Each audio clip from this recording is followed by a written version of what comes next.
आकर मिलेगी।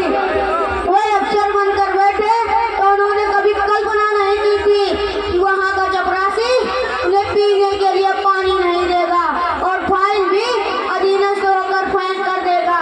लेकिन वे रुके नहीं, वे टिके नहीं, वे हारे, वे जीते, परेशान हुए, लेकिन मायूस नहीं हुए।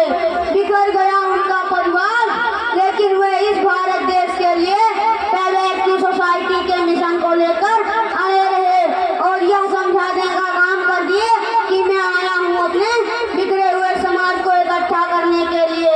और उन्हें जब मौका मिला तो अपनी लेखनी के माध्यम से एक ऐसा दस्तावेज तैयार कर दिया कि वो व्यक्ति जिसने ताउम्र गैर बराबरी झेली, वो व्यक्ति जिसने ताउम्र अपमान झेला, उसी व्यक्ति ने अपनी एक लेखनी के माध्यम से, अपनी एक दस्तावेज के माध्यम से सभी वर्ग के लोगों के लिए समान सम्मान और समानता लिख दी।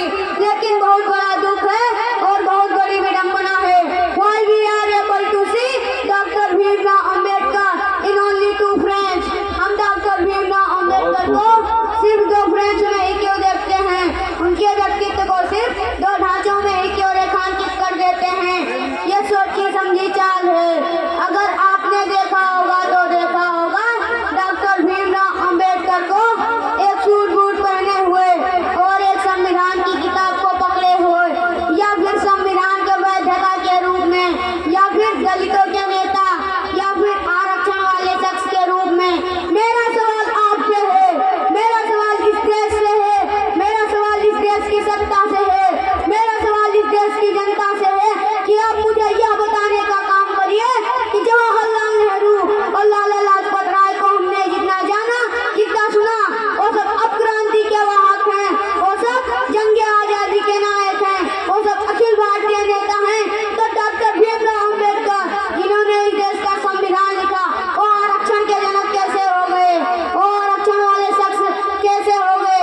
मैं आपसे कहना चाहूंगा कि समझ लीजिए, डॉक्टर भीमराव अंबेडकर को परिभाषित कोई आरक्षण वाले शख्स के रूप में नहीं कह सकता। उनका पूरा परिचय होगा समाजशास्त्री डॉक्टर भीमराव अंबेडकर, इस देश की महिलाओं को सम्मान दिलाने वाले डॉक्टर भीमराव अंबेडकर, इस देश की राजनीति को पलटने वाले डॉक्टर भीमराव अंबेडकर, इस देश के सभी लोगों को समानता का अधिकार दिलाने वाले डॉक्टर भीमराव अंबेडकर। और ऐसे अपने संविधान के रचयिता के सामने बार बार सर झुकाकर सत सत नमन करता हूँ। मैं आपसे यह कहना चाहता हूँ कि अगर जब भारत जंगे आजादी की जंजीरें तोड़कर एक नए राष्ट्र के निर्माण की तरफ बढ़ रहा था, तब उन्होंने राष्ट्र के निर्माण के लिए किसी पर भरोसा किया। Then there was only one depressed, one Dalit, one Achhut who was of India एकमात्र विकल्प था इस देश को राष्ट्र बनाने का, डॉक्टर भीमराव अंबेडकर।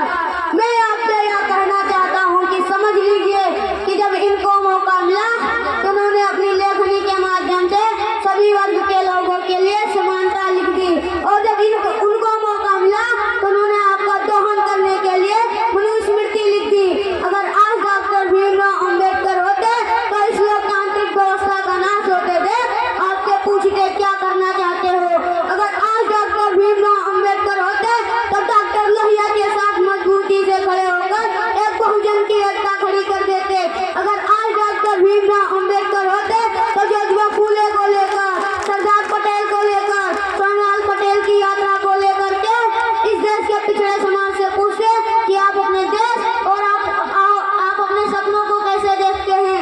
मैं आपसे अपनी बातों को समाप्त करते हुए सिर्फ इतना ही कहना चाहूंगा कि ये लड़ाई 90 बनाम 10 की है, ये लड़ाई कबेरा बनाम लुटेरा की है। और जो हमारे संविधान के साथ खिलवाड़ करेगा तो खून की नदियां बहा देंगे।